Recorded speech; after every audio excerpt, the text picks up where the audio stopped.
Hi dear friends, today I will present the Urdu summary of Pygmalion by George Bernard Shaw. Pygmalion is George برنرڈ شاہ کا خلاصہ اب اردو میں۔ اس کے علاوہ اس میں جو کریکٹرز ہیں یعنی کردار ہیں ان کے حوالے سے بھی بتایا جائے گا۔ ہمارے پاس اس میں میجر کریکٹرز ہوں گے professor Henry Higgins, Eliza Doolittle, colonel Pickering, Alfred Doolittle. And key facts. Pygmalion شہرہ افاق ادیب اور ڈرامہ نگار جارج برنرڈ شاہ کی تصنیف ہے۔ ڈرامے کا آغاز مرکزی کردار ایک نوجوان لڑکی ہے جو پھول بیچتی ہے۔ برنرڈ شاہ نے علیزہ نامی اس لڑکی کے کردار کا خیال یونانی سنگ تراشی پگمیلین کی ایک مورتی سے لیا ہے۔ پلے میں علیزہ ایک بے شکل پتھر سے تراشی گئی مورتی ہے جبکہ پروفیسر ہیجنس سنگ تراش پگمیلین ہے۔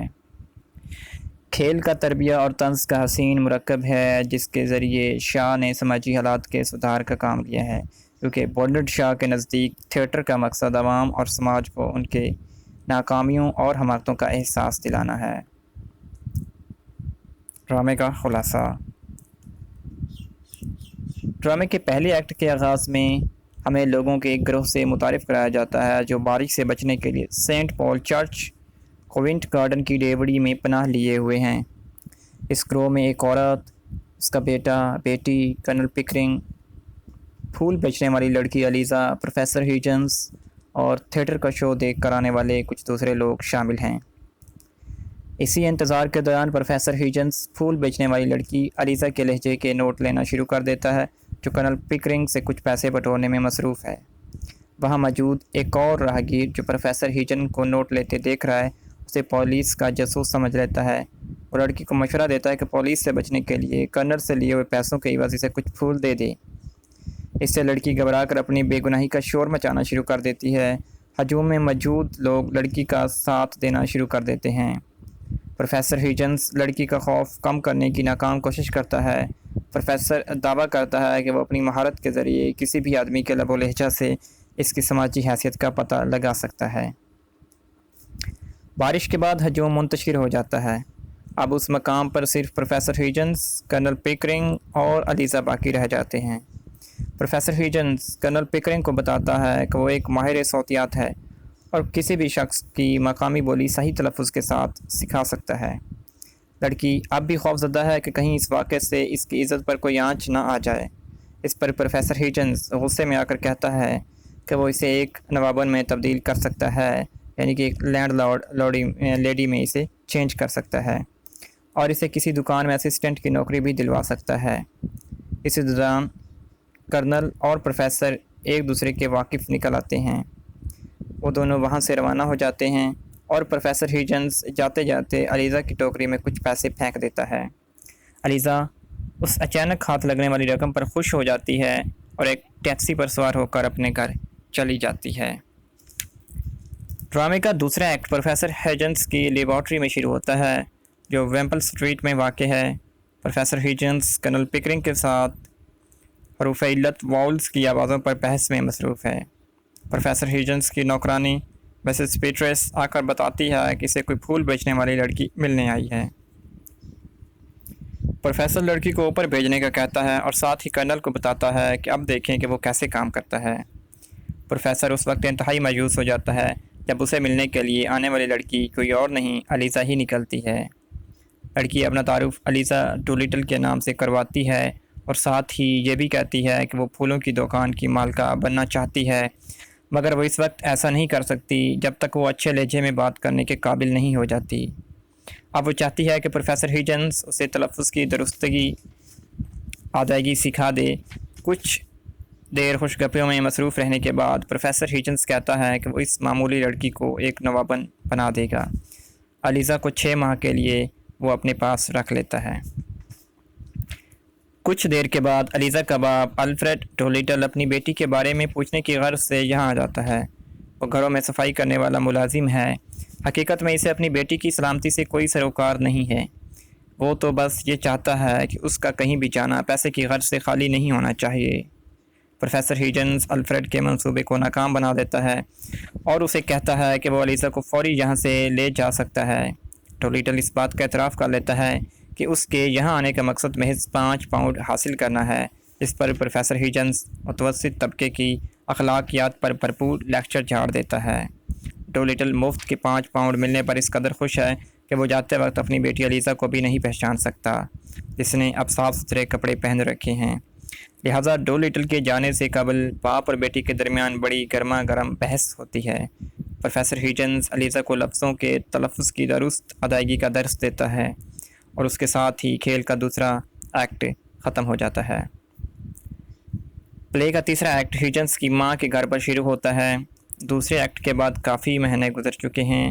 مسز ہیجنز اپنے بیٹے کی اس طرح غیر متوقع آمد پر قدرے پریشان ہو جاتی ہے، کیونکہ اس کے رویے سے اکثر مسز ہیجنز کے دوست پریشان ہوتے ہیں۔ پروفیسر ہیجنز اپنی ماں کو اپنے تازہ ترین صوتیاتی منصوبے کے بارے میں بتاتا ہے، جس میں اس نے ایک عام سی گل فروش لڑکی کو 6 ماہ کے اندر ایک نوابزادی میں تبدیل کرنا ہے۔ وہ یہ بھی بتاتا ہے کہ اس نے علیزہ کو بھی یہاں دعوت دے رکھی ہے۔ اس سے قبل کہ مسز ہیجنز اپنے اعتراضات کا اظہار کرتی، وہاں 2 مہمان آ ٹپکتے ہیں۔ یہ مہمان مسز اور مس اینسفورڈ ہل ہیں۔ جلد ہی فریڈی ہل اور کرنل پکرنگ بھی وہاں آ جاتے ہیں۔ پروفیسر ہیجنز کو شک ہوتا ہے کہ اس نے مسز اور مسز اینسفورڈ ہل کو کہیں پہلے بھی دیکھا ہے۔ جلد ہی اسے یاد آ جاتا ہے کہ یہ وہی ماں بیٹی ہیں جو بارش کے روز چرچ کی ڈیوڑی میں موجود تھیں۔ جلد ہی مس ڈولیٹل کی آمد کا اعلان کیا جاتا ہے اور علیزہ ایک شاندار لباس میں ملبوس ہو کر سامنے آ جاتی ہے۔ پروفیسر ہیجنز نے اسے بتایا ہوتا ہے کہ اس نے صرف صحت اور موسم کے بارے میں باتیں کرنی ہیں، لیکن علیزہ خود کو ان موضوعات تک محدود نہیں کر سکتی، جس کی وجہ سے گفتگو خطرناک صورتحال اختیار کر جاتی ہے۔ کچھ دیر بعد علیزہ پروفیسر ہیجنز کا اشارہ پا کر وہاں سے جانے کے لیے اٹھتی ہے۔ اسی دوران فریڈی ہل علیزہ کی خوبصورتی کا شکار ہو جاتا ہے۔ اسے پارک کی دوسری طرف تک اس کے ساتھ چہل قدمی کی پیشکش کرتا ہے۔ یہاں علیزہ اسے انتہائی مشہور غلط الفاظ میں جواب دیتی ہے۔ واک ناٹ بلڈی لائکلی کے الفاظ، علیزہ کے ان الفاظ سے وہاں موجود ہر کوئی ششدر رہ جاتا ہے۔ کچھ دیر میں اینسفورڈ ہل خاندان وہاں سے چلا جاتا ہے۔ پروفیسر ہیجنز اور کرنل پکرنگ علیزہ کے بارے میں مسز ہیجنز کے ساتھ بحث کرتے ہیں۔ وہ اس بات پر متفق ہو جاتے ہیں کہ علیزہ کو ابھی مزید تربیت کی ضرورت ہے۔ مسز ہیجنز دونوں آدمیوں کو خوب ڈانٹتی ہے کہ انہیں علیزہ کے مستقبل کی کوئی پرواہ نہیں ہے۔ مسز ہیجنز بالکل درست اندازہ لگاتی ہے کہ ہیجنز کی تربیت علیزہ کو ظاہری طور پر ایک باوقار خاتون لیڈی تو بنا دے گی، مگر ایسا ہو جانے پر علیزہ بعد میں اپنے موجودہ روزی روٹی کمانے کے ہنر سے بھی جاتی رہے گی۔ کرنل پکرنگ اور ہیجنز اس بات کو کوئی اہمیت نہیں دیتے، جس پر مسز ہیجنز محض او تم مرد پکار کر رہ جاتی ہے۔ آخر کار وہ وقت بھی آ جاتا ہے جب علیزہ لوگوں کے سامنے ایک نوابزادی کے روپ میں ظاہر ہوتی ہے۔ ایسا گرمیوں کی ایک شام کو لندن کے ایک سفارت خانے میں ہوا، جب علیزہ مسز ہیجنز کے گھر میں نوابزادی بن کر لوگوں کے سامنے آئی تھی۔ اس وقت سے لے کر اب تک کافی وقت گزر چکا ہے۔ علیزہ کی گفتگو کا جاہلانہ انداز اب بالکل ختم ہو چکا ہے۔ اس دعوت میں موجود ہر کوئی علیزہ سے بہت زیادہ متاثر تھا۔ دعوت کی میزبان تو یہاں تک قائل ہو گئی کہ علیزہ کا تعلق واقعی کسی شاہی خاندان سے ہے۔ یہ ایکٹ اس وقت ختم ہوتا ہے جب کرنل پکرنگ علیزہ کو مبارکباد دیتا ہے کہ ہیجنز شرط جیت چکا ہے۔ پلے کا چوتھا ایکٹ ویمپل اسٹریٹ لیبارٹری میں آدھی رات کے وقت شروع ہوتا ہے۔ علیزہ کے ایک نوابزادی کے طور پر لوگوں کے سامنے کے بعد پروفیسر ہیجنز اور کرنل پکرنگ لیبارٹری میں موجود تھے۔ علیزہ ایک بینچ پر بیٹھی گہری سوچ میں ڈوبی ہوئی تھی، جبکہ دونوں مرد حضرات پرسکون اور خوش تھے۔ آخر کار یہ کام اپنے انجام کو پہنچا۔ علیزہ کے جذبات سے بے خبر ہیجنز اعلان کرتا ہے کہ اگر اس نے شرط نہ لگائی ہوئی تو وہ کب کا اس کا فضول منصوبے کو ترک کر چکا ہوتا۔ پکرنگ کے چلے جانے کے بعد علیزہ ہیجنز پر پھٹ پڑتی ہے کہ وہ ایک بے حس اور جذبات سے عاری انسان ہے۔ وہ اپنے جوتے ہیجنز پر چلا دیتی ہے اور پوچھتی ہے کہ اگر اسے دوبارہ اسی زندگی کی طرف تخیل دینا تھا تو اسے وہاں سے کیوں نکالا۔ الیزا کو اپنے مستقبل کی فکر تھی کیونکہ وہ ایک باوقار خاتون بن چکی تھی جو اب کسی اور کام کے لیے موزوں نہیں تھی۔ جب ہیجنس اسے مشورہ دیتا ہے کہ وہ کسی سے شادی کر لے تو الیزا انتہائی طنزیہ انداز میں جواب دیتی ہے کہ اب ایک لیڈی بن جانے کے بعد وہ کچھ فروخت نہیں کر سکتی سوائے خود اپنے آپ کو۔ ہیجنس اس وقت شدید غصے میں آ جاتا ہے جب الیزا تمام زیورات اسے واپس کر دیتی ہے۔ ان زیورات میں وہ انگوٹھی بھی شامل ہوتی ہے جو ہیجنس نے الیزا کے لیے وائٹ اینڈ سے خریدی تھی۔ الیزا کو اس بات پر ٹھیس پہنچتی تھی کہ ہیجنس نے اسے ایک تجربے کے طور پر استعمال کیا تھا جبکہ وہ اس سے محبت کر بیٹھی تھی۔ ہیجنس انگوٹھی کو غصے سے آگ کی انگیٹھی میں پھینک کر خود باہر نکل جاتا ہے۔ الیزا نیچے جھک کر انگوٹھی تلاش کرتی ہے اور پھر اسے غصے سے وہاں پھینک کر خود لباس تبدیل کرنے اوپر والی منزل پر چلی جاتی ہے۔ وہ گھر جاتے ہوئے فریڈی سے ملتی ہے۔ الیزا اس بات کا ارادہ کرتی ہے کہ وہ صبح مسز ہیجنس سے مل کر اس سے کوئی مشورہ لے گی۔ پانچواں ایکٹ اس وقت شروع ہوتا ہے جب پریشان حال ہیجنس اپنی ماں کے گھر آ کے اسے بتاتا ہے کہ الیزا بھاگ گئی ہے۔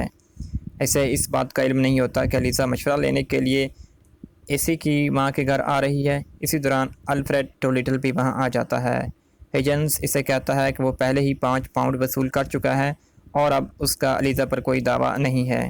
الیزا بھی وہاں آ جاتی ہے اور ہیجنس کو تنگ کرنے کے لیے کرنل پکرنگ سے کہتی ہے کہ اس کے شریفانہ طور طریقوں اور مہربانی نے اسے ایک لیڈی بنایا ہے، نہ کہ ہیجنس کے سکھائے ہوئے درست تلفظ نے۔ مسٹر ڈولیٹل یہاں سے چلا جاتا ہے تاکہ وہ اس عورت سے شادی کر سکے جس کے ساتھ وہ رہ رہا ہے۔ آخر کار ہیجنس اور الیزا تنہا وہاں رہ جاتے ہیں۔ ہیجنس الیزا سے درخواست کرتا ہے کہ وہ ویمپل اسٹریٹ میں واپس آ جائے کیونکہ اسے الیزا کی موجودگی کی عادت ہو گئی ہے اور وہ تمام چھوٹے چھوٹے کاموں کے لیے اسی پر انحصار کرتا ہے۔ اگر وہ چلی گئی تو وہ اس کی کمی محسوس کرتا رہے گا۔ الیزا اسے اس بات کا الزام دیتی رہتی ہے کہ اس نے اس کے مستقبل کے بارے میں سوچے بغیر اسے ایک نوابزادی جیسا بنا دیا۔ الیزا یہ بتا ہیجنس کو حیران کر دیتی ہے کہ فریڈی اس سے محبت کرتا ہے اور اسے بہت زیادہ خوش رکھے گا۔ الیزا مزید کہتی ہے کہ وہ اخباروں میں یہ اعلان کر دے گی کہ ہیجنس کی نوابزادی ایک گل فروش لڑکی ہے اور یہ کہ وہ کسی کو بھی ایسا بننا محض 100 سکے کی عوض سکھا سکتی ہے۔ اس بات پر پروفیسر ہیجنس کو دکھ تو لگتا ہے مگر ساتھ ہی وہ خوش بھی ہے۔ اس نے الیزا کو ایک صحیح عورت بنا دیا ہے اور اسے ایک دبی ہوئی حالت سے باہر نکالا ہے۔ وہ اسے کہتا ہے کہ اب وہ 2 مردوں اور ایک بے وقوف لڑکی کے بجائے 3 بوڑھے کنواروں کی طرح اکٹھے رہ سکیں گے۔ اس طرح یہ ڈرامہ ایک مبہم انداز میں اس وقت ختم ہو جاتا ہے جب الیزا مسز ہیجنس کے ساتھ اپنے باپ کی شادی میں شرکت کے لیے جا رہی ہوتی ہے۔ کھیل کا قاری یا تماشائی یہی اندازہ لگاتا رہ جاتا ہے کہ الیزا پروفیسر ہیجنس سے شادی کرے گی کہ نہیں، جبکہ شاہ ہمیں کھیل کے اختتام میں بتاتا ہے کہ الیزا فریڈی کے ساتھ شادی کر کے زندگی گزارنا شروع کر دیتی ہے۔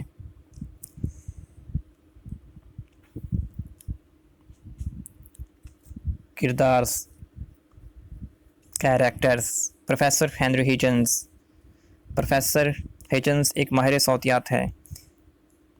ڈرامے میں الیزا ڈولیٹل کے لیے پگمیلین کا کردار ادا کرتا ہے۔ وہ اپنے لسانیاتی علم کو بروئے کار لا کر الیزا کو ایک عام سی لڑکی سے ایک لیڈی میں تبدیل کر دیتا ہے۔ وہ ہیجنس یونیورسل الفابیٹ کا مصنف بھی ہے۔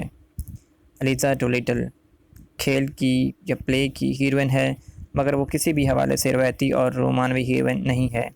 اس کو ایک عام سی پھول بیچنے والی لڑکی سے ایک نوابزادی بنا دیا جاتا ہے مگر اس سے اس کے اندر کی ذات تبدیل نہیں ہوتی۔ وہ محض ایک پگمیلین کے ہاتھوں سے تراشی گئی ایک مورتی ہے جسے وہ اپنے مقصد کے لیے دوسروں کے سامنے پیش کرتا ہے۔ کرنل پکرنگ۔ کرنل پکرنگ بھی صوتیات کا ماہر ہے۔ وہ بھی ایک کتاب سنسکرت بول چال کا مصنف ہے۔ پکرنگ کھیل میں ڈرامے میں پروفیسر ہیجنس کی برابری کا کردار ہے بلکہ بعض حوالوں سے وہ ہیجنس سے سبقت لے جاتا ہے۔ وہ ہیجنس کی طرح لاپرواہ اور سنگ دل نہیں بلکہ ایک مہربان اور شفیق انسان ہے۔ وہ غیر حاضر دماغ پروفیسر کی طرح صوتیات کا جنونی نہیں ہے۔ الفریڈ ڈولیٹل۔ الفریڈ ڈولیٹل الیزا کا باپ ہے۔ وہ لوگوں کے گھروں میں صفائی کا کام کرتا ہے۔ وہ اب تک 6 شادیاں کر چکا ہے۔ الفریڈ ڈولیٹل خوف اور ضمیر نام کی کسی چیز سے واقف نہیں ہے۔ جب اسے پتہ چلتا ہے کہ الیزا پروفیسر ہیجنس کے گھر میں ہے تو وہ فوراً اس امید پر وہاں پہنچ جاتا ہے کہ شاید اس صورتحال سے اسے کوئی مالی فائدہ حاصل ہو جائے۔ وہ بس شراب پینے اور لطف اندوز ہونے کی باتیں کرتا ہے جو پروفیسر ہیجنس کے لیے باعث لطف ثابت ہوتی ہیں۔ پروفیسر ہیجنس اسے